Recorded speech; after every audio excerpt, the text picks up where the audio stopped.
Here we are on the second episode of D stands for Drive. This time I wanted to do a little overview of Uber Eats, Instacart, and Uber.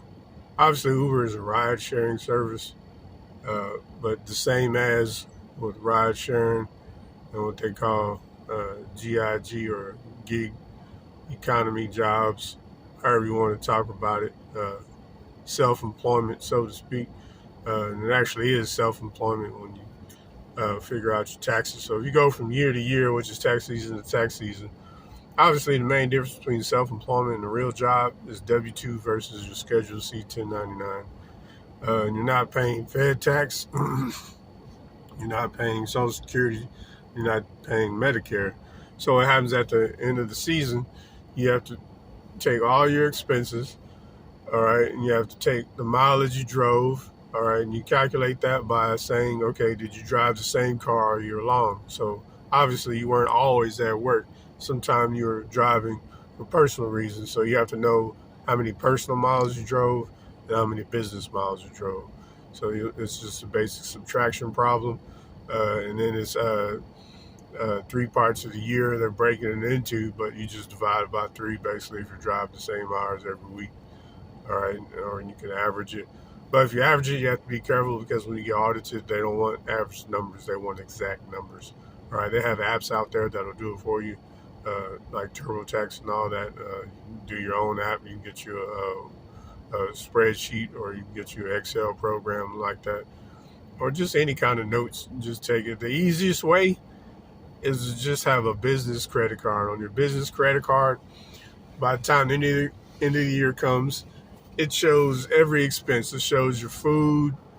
It shows hotels you stayed at. It shows uh, where you got your gas, how much gas you got, all that stuff. So if you keep it on one credit card, aside from your personal credit card, by the end of the year, you really didn't have to document anything every time you turn around. You just had to look at your bank statement. All right. And so it's the same thing with all three. All right. So you have your gas mileage.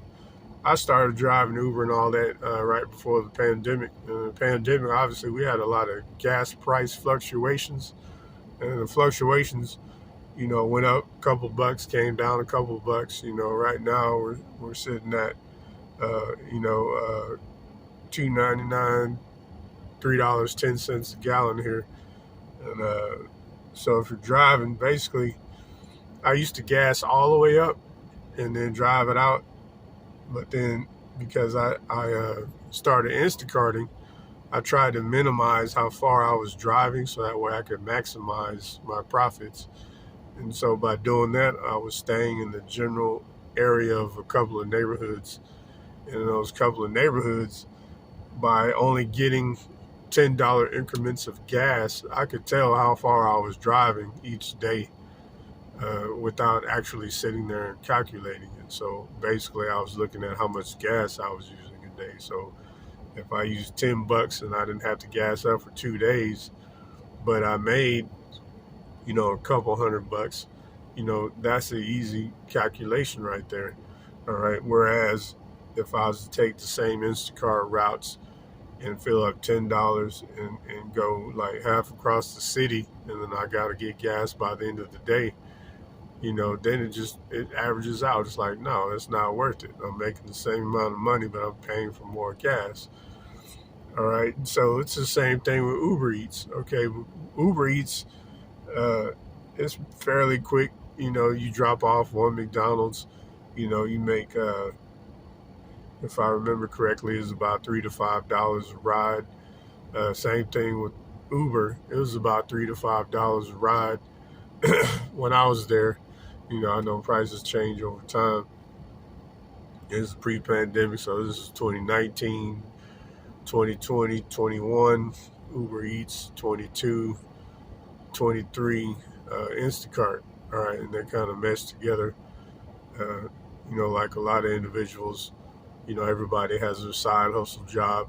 That's the best thing to do now. I mean, because you don't have a boss, in my opinion. It's better to drive on my own and work when I need to. I can work all day and not worry about being sent home early, or I could work all night. Like with Uber, I actually Ubered across 2 states. So I mean, I was back and forth, Ubered all the way over there, and gambled all day, and Ubered back. You know, uh, Uber out to the beach area, drive the girls around in the bikinis with the sunroof open. You know, and then Uber back. And vacuum up all the sand and stuff. So Uber Eats, same thing. You can go anywhere and pick up from restaurants. Then it's always based on where you are. It's better to be in a busy area. Same thing with Instacart. It's better to be in a busy area. And it'll tell you now, if you want to see more rides, go to a store that's busy. Over here, the busy one is HEB.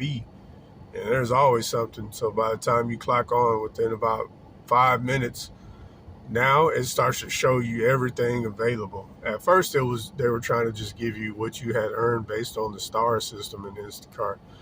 But they started, really listening to the drivers. And instead of just the star system, they started basing it on, okay, so if you've been driving with us for so long, we're just going to show you everything we have available right now. Pick one. And I think they started getting uh,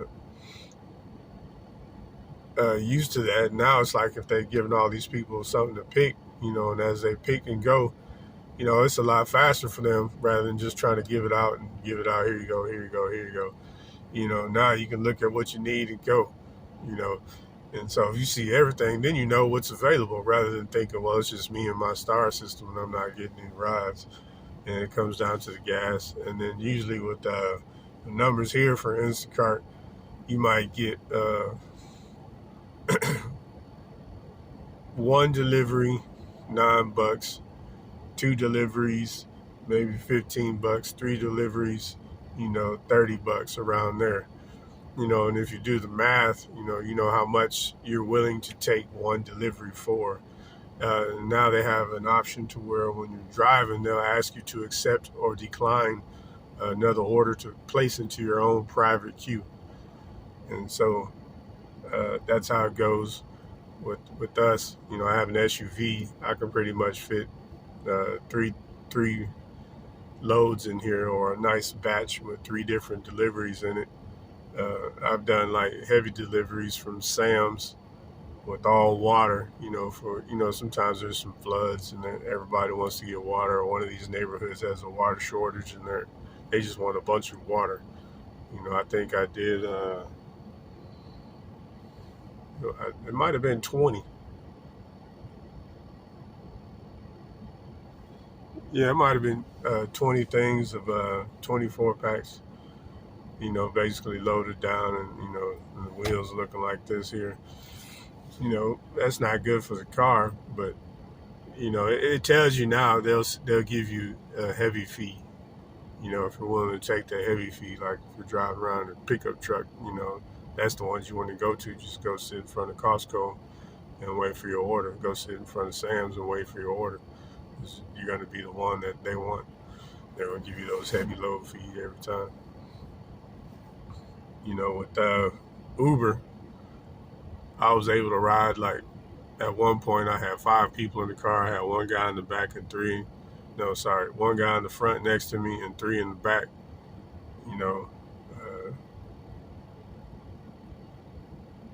One time I think it was 6 people. It was 1 in the front. They were going to a cruise. And they were going from a hotel. They were actually from out of state. They flew down here, stayed in the hotel, and then they were going on the cruise the next day. So I was taking them from the hotel to the cruise. There was 1 in the front, 4 in the back, but it was like a little kid. So, I mean, 2 little kids is about the same as an adult.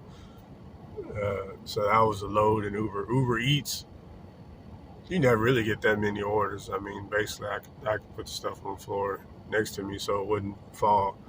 Everybody has their own way, but if you take like a little, one of those plastic containers that they have at Walmart and set it on the floor next to you, basically, if something spills, it spills on the inside and you just wipe it off or hose it out or whatever.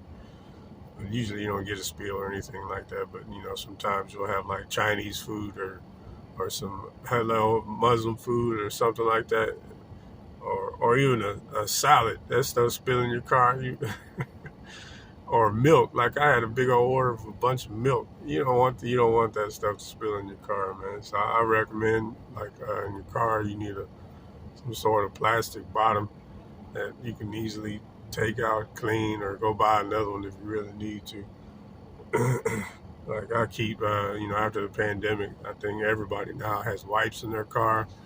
You got the wipes, you got the window cleaner, you got the seat cleaner, you got some sort of scent, fresh air for the air. Now I have like this seat back thing. I also do Hitch. I forgot about Hitch. I only do Hitch every now and then because they're more difficult to get, and Hitch is just now beginning. Like Hitch, I can go from uh, city to city, you know.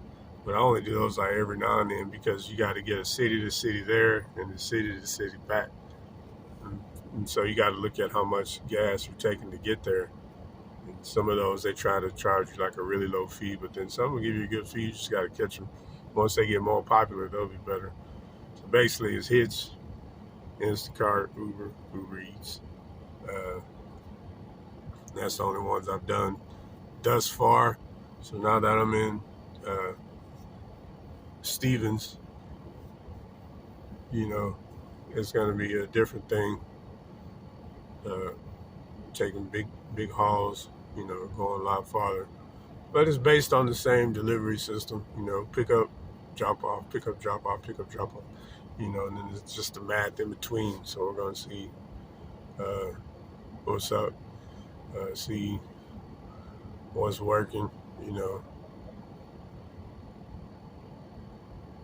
Then it's also when you're picking up different people, sometimes you have your friends' benefits, pick up a cutie. Yesterday I dropped off an order. She answers the door in her delicates, I should say. So that's the friends' benefits of that. And I hear it's a whole lot of friends' benefits to trucking, But talk to y'all next time.